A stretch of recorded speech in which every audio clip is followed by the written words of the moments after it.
Iklim Ayamaru sangat dingin pada tahun-tahun 1990 ke bawah. Kadang-kadang banyak orang tidak mandi di pagi hari karena airnya sangat super dingin, apalagi di zaman dahulu. Dahulu kala, hiduplah dua orang bersaudara di daerah jalur perbukitan Karst dan kelokan sungai di kawasan Danau Ayamaru. Tau, Tai Bifoe, Tai Sremefoe, artinya kakak, saya mati ini, saya lapar parah ini, kata sang adik pada sang kakak. Ai, Taroyaku, iya adikku, yang sabar ya. Ini cuaca di luar sangat dingin sekali, sehingga kakak sudah tidak dapat keluar lagi dari pondok ini. Bencana musim dingin ini kakak tidak dapat perkirakan lagi kapan akan berakhir. Lalu mereka berdua mengambil daun tah dan memohon kekuatan dari sang Yefun atau sang pencipta. Tau Royabi, Tai, yang artinya kakak, saya mati. Tau Royaku, adikku, sabar, sedikit lagi sudah. Kakak sekarang keluar mencari apa saja yang dapat dimakan. Tak terasa, sudah dari pagi sampai sore kakaknya belum pulang. Adiknya menghimpun kekuatan yang masih sisa padanya dan beranjak keluar dari pondok yang mereka tinggal untuk mencari sang kakak. Taroyabi, Nohayo Mefo. Kakak ada di mana? Adiknya berteriak memanggil-manggil sang kakak, tapi tak ada jawabannya. Akhirnya adiknya tiba di ujung dusun mereka, dan dia berteriak sekali lagi, Taroyabi, Nohayo Mefo.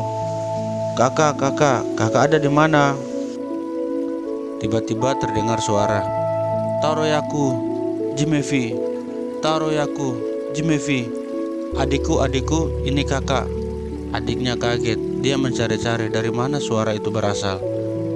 Dia memanggil lagi, Taroyabi, Ninho Hayomefo. Kakak ada di mana ini? Lalu terdengar suara dari sebuah tumbuhan yang tumbuh di situ berkata, Taroyaku, Mbelek Nema Jimevi. Adik balik belakang baru lihat kakak ini. Adiknya berbalik dan mendengar suara dari suatu tumbuhan yang belum pernah dilihatnya di daerah itu. Lalu sang adik berkata, Taroyabi, Nimevia, kakak, ini kakak sudah. Lalu kakaknya berkata, Taroyaku, Jimevi, adikku, ini kakak sudah. Lalu adiknya berkata, kenapa kakak bisa jadi begini? Lalu suara dari tumbuhan itu terdengar.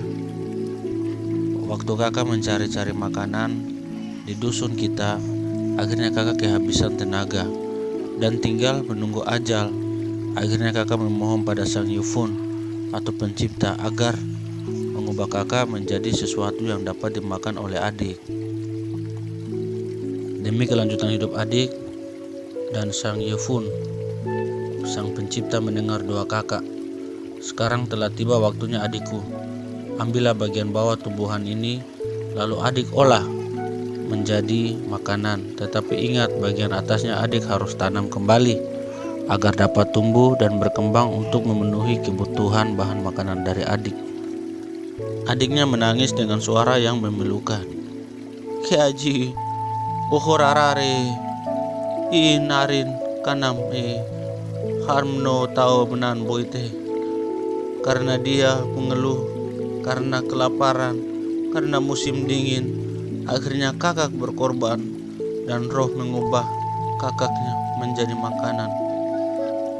Akhirnya dengan terharu adiknya mencabut tumbuhan tersebut dan membawanya pulang ke pondoknya. Lalu mengolah bagian bawahnya dan memakannya.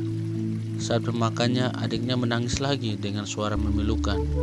Asik masih tahu Royabi, asik masih Knio. Terima kasih kakak, terima kasih untukmu saudaraku. Aji, wohorarare, iin airin kaname, harmno tau menan boite. karena dia mengeluh karena kelaparan, karena musim dingin. Akhirnya kakak berkorban dan roh mengubah kakaknya menjadi makanan. Dan sang adik memanggilnya Awiyah, atau dikenal dengan bahasa Indonesia keladi. Dalam bahasa Ayamaru, keladi disebut dengan Awiyah, yang artinya huruf A adalah ait atau dia, huruf W wohorarar artinya mengeluh, dan huruf I in artinya bencana, huruf A arin kanam artinya musim dingin, dan huruf H har artinya adalah roh. Pesan moralnya daripada cerita keladi ini adalah dalam membangun persatuan dan persaudaraan yang rukun, maka pengorbanan merupakan salah satu aspek yang penting. Terima kasih, Tuhan memberkati.